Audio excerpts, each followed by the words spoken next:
Hello दोस्तों, स्वागत है आप सभी लोगों का हमारे यूट्यूब चैनल स्टडी समागम पर। साथियों, आज के इस वीडियो में हम चर्चा करने वाले हैं राजस्थान संविदा कर्मी न्यूज 2023-24 के विषय में। दोस्तों, आप सभी लोगों को पता ही है कि राजस्थान संविदा कर्मियों के संदर्भ में जो अपडेट अब तक आ रही है, दोस्तों अपडेट यही है कि राजस्थान संविदा कर्मियों को अब संघर्ष करना पड़ रहा है। साथियों, संघर्ष करना भी उनका जायज है, क्योंकि जो पिछली सरकार थी गहलोत सरकार, साथियों वो उनको जुमला दे करके चली गई है। लेकिन जो वर्तमान सरकार है, अब इस वर्तमान सरकार से दोस्तों उन्होंने कुछ उम्मीदें लगा रखी हैं। यदि दोस्तों वो इस वर्तमान सरकार से भी उम्मीदें न लगाएं तो इन संविदा कर्मियों का कभी भी नियमितीकरण नहीं हो सकता। अब देखिए साथियों, एक अपडेट निकल के सामने आई संविदा कर्मी के संदर्भ में। वो अपडेट मैं आप लोगों के लिए बता रहा हूं, बस वीडियो को बिना स्किप किए अंत तक देखिएगा। साथियों, आपको पता होना चाहिए नियमितीकरण का ज्ञापन जो हमारे संविदा कर्मी भाई हैं वो ज्ञापन पे ज्ञापन दिए जा रहे हैं। इसके अलावा साथियों हर कदम पे कदम संघर्ष कर रहे हैं। यदि साथियों आप लोग इसी प्रकार से ज्ञापन पे ज्ञापन देते रहोगे और संघर्ष करते रहोगे तो दोस्तों एक ना एक दिन आप लोग का नियमितीकरण इस सरकार को करना ही पड़ेगा। एक बात और समझ लीजिएगा, अब की बार दोस्तों आपको पीछे नहीं हटना यदि आपको यहाँ पर नियमित होना है।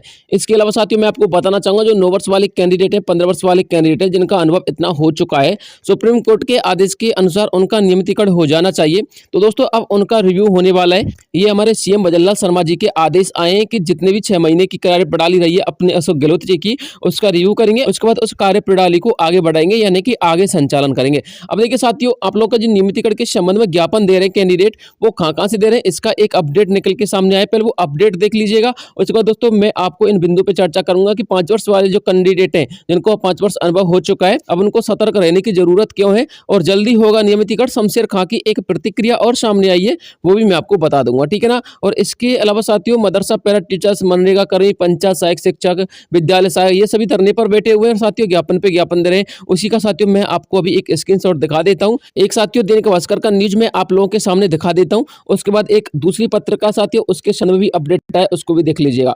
देखिए साथियों यहाँ पर लिखा हुआ है संविदा कर्मियों ने नई सरकार से भी की नियमित करने की मांग। अब देखिए दोस्तों, जो संविदा कर्मी है उन्होंने अब नियमित करने की मांग रख दी है अपनी नई सरकार के सामने। दोस्तों ये अपडेट आ रही है अंगद संवाददाता के माध्यम से। बूंदी 27 दिसंबर की अपडेट है।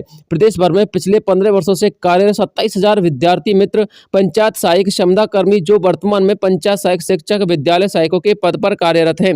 ये पिछली सरकार ने भी इनको अपने चुनावी घोषणा पत्र में नियमित करने का वादा किया था, परंतु सरकार का पूरा कार्यकाल कमेटी बनाने में और उसके बाद कमेटियों की मीटिंग करने में बीत गया। सरकार के अंतिम साल के दौरान, देखिए यहाँ पर लिखा हुआ पढ़ लीजिएगा, सरकार के अंतिम साल के दौरान सरकार ने संविदा सेवा नियम 2022 के नए नियम बनाए और उसको क्रियान्वित किया। उसको क्रियान्वित करने में समय भी लगा दिया। संविदा सेवा नियम जो नियम बनाए उन नियमों के दायरे में पंचायत शिक्षक और विद्यालय सहायकों को भी बाहर कर दिया।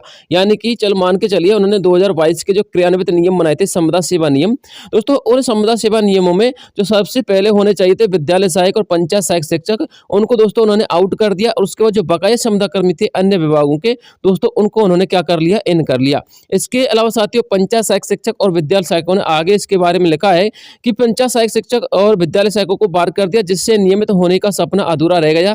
जिला अध्यक्ष मनोज खटीक ने नई सरकार से 100 दिन की कार्य योजना में इसे शामिल करने के लिए पंचायत शिक्षक और विद्यालय सहायकों को नियमित करने की मांग किया है। साथियों इनके संबंध में ये जो धरना प्रदर्शन कर रहे हैं ना, इनके संबंध में मैंने आपको एक वीडियो और बना दिया था कि जो पंचायत सहायक शिक्षक है और जो विद्यालय सहायक है वो कह रहे हैं कि हमको जो 100 दिन का कार्य कैलेंडर उन्होंने जारी किया है उसमें शामिल कर लीजिए ताकि हमारा भी नियमितीकरण हो जाए। क्योंकि दोस्तों पंचायत सहायक शिक्षकों को और विद्यालय सहायकों को उन्होंने 100 दिन के कार्य कैलेंडर में शामिल नहीं किया है।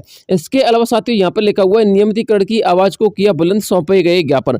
दोस्तों यहाँ पर आप लोग पढ़ लीजिएगा, देखिए साफ साफ लिखा हुआ है। राजसमंद की अपडेट है। बैठक में अपने नियमितीकरण की आवाज को बुलंद करते हुए राजस्थान पंचायत सहायक शिक्षक विद्यालय सहायक के संघ के सदस्यों की मांग को लेकर एडीएम नरेश बुनकर को ज्ञापन सौंपे। इसके अलावा राजस्थान पंचायत शिक्षक विद्यालय सहायक के जो संघ के अधिकारी थे वो भी वहां पर उपलब्ध थे, पदाधिकारी, उन्होंने भी दोस्तों ज्ञापन दिलवाए थे। इसके अलावा साथियों आगे लिखा हुआ है राजस्थान पंचायत सहायक शिक्षक और विद्यालय सहायक संघ की जिला स्तरीय बैठक संपन्न हुई थी और इसके बाद दोस्तों ये अपडेट आई थी। ब्यूरो नवज्योति समाचार पत्र से साथियों अपडेट निकल के आ रही है, उसका ही अपडेट मैं आपको यहाँ पर पढ़वा रहा हूँ। वैसे साथियों काफी लंबा ये डिटेल है, यदि आप लोग इसको पढ़ना चाहते हो तो पढ़ लीजिएगा। मैं आपको थोड़ा इसको स्क्रॉल करके बता देता हूँ। यदि आप इसको पढ़ना चाहते हो तो पढ़ लेना, ठीक है ना। वीडियो को थोड़ा सा पॉज कर लेना और वीडियो को रोक रोक करके आप इसको पढ़ लेना। इसके अलावा साथियों अब हम चर्चा करने वाले अन्य बिंदुओं के विषय में। दोस्तों अन्य बिंदुओं को लेकर के भी एक अपडेट निकल के सामने आ रहा है। देखिए साथियों 9 वर्ष वाले 15 वर्ष वाले कैंडिडेट का रिव्यू होगा, ये तो मैंने आपको कल ही वीडियो में बता दिया था। हमारे सीएम भजनलाल शर्मा जी के आदेश आ चुके हैं।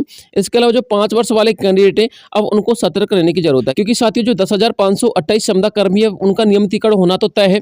इसके अलावा पंचायत सहायक शिक्षक और विद्यालय सहायक अपने धरना प्रदर्शन पर बैठे ज्ञापन पे ज्ञापन सौंपे जा रहे हैं और 9 वर्ष वाले अनुभव के कैंडिडेट और 15 वर्ष वाले अनुभव के कैंडिडेट ये भी साथियों अपने आंदोलन पर उतर आए हैं। लेकिन जो 5 वर्ष वाले कैंडिडेट की फाइल अभी वर्तमान में अटकी पड़ी थी डीओपी में, साथियों वो अभी वहीं पे अटकी हुई पड़ी है। यदि इसी प्रकार से सिलसिला चलता रहा तो साथियों 5 वर्ष वाले जो कैंडिडेट है उनको यहाँ पर इग्नोर कर दिया जाएगा और उनके संबंध में कोई कार्रवाई नहीं होगी। हालांकि साथियों जो हमारे शमशेर बालूका गांधी हैं वो 5 वर्ष वाले अनुभव के कैंडिडेट जो है उनके संदर्भ में भी तैयारी कर रहे हैं। हालांकि दोस्तों वो जल्द आने वाले हैं अपने मैदान के अंतर्गत और दोस्तों आप लोग के कदम से कदम मिला के चलने वाले हैं। इसके अलावा साथियों जल्द होगा नियमितीकरण, इस बात को समझ लीजिएगा, क्योंकि ये अपडेट मैं आपको खुद नहीं दे रहा हूँ साथियों, ये हमारे सीएम भजनलाल शर्मा जी के माध्यम से आई है। जब वो दोस्तों 6 महीने का रिव्यू अशोक गहलोत सरकार का कंप्लीट कर लेंगे तो उसके बाद जो 10,528 क्षमता कर्मी उनका नियमितीकरण हो जाएगा और उसके बाद जो अन्य विभागों के क्षमता कर्मी उनका नियमितीकरण होना शुरू हो जाएगा।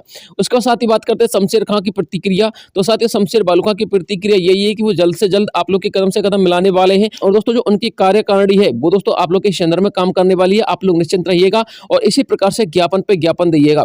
हालांकि साथियों शमशेर बालूका गांधी जी का अभी एक लेटेस्ट वीडियो निकल के सामने आया है, उसमें दोस्तों आप लोग को आश्वासन दिलाया है कि मैं आप लोग का जब तक नियमितीकरण नहीं हो जाएगा तब तक चैन से बैठने वाला नहीं हूं, भले गवर्नमेंट कोई भी हो कोई भी ना हो। और इसी के साथ साथ दोस्तों मदरसा पैरा टीचर्स, मनरेगा कर्मी, पंचायत सहायक शिक्षक, विद्यालय सहायक ये सभी वर्तमान में धरना प्रदर्शन कर रहे हैं और जितना इनसे बन पा रहा साथियों उतना ये प्रयास कर रहे हैं। जो मंत्री महोदय इनसे मिलने आते हैं, जो अधिकारी मिलने आते हैं, उनको ज्ञापन पे ज्ञापन भी दे रहे हैं। देखते हैं साथियों आगे का परिणाम क्या निकल के आता है। फिलहाल के तौर पर दोस्तों यही अपडेट थी जो मुझे आप लोगों तक पहुंचानी थी। साथियों इसके अलावा यदि कोई अपडेट आएगी तो मैं आपको तुरंत वीडियो प्रोवाइड करवा दूंगा। इसके लिए आपको हमारे चैनल को सब्सक्राइब कर लेना है और चैनल का पार्ट बन जाना है। मिलते हैं आपसे नेक्स्ट वीडियो में, तब तक के लिए जय हिंद जय भारत।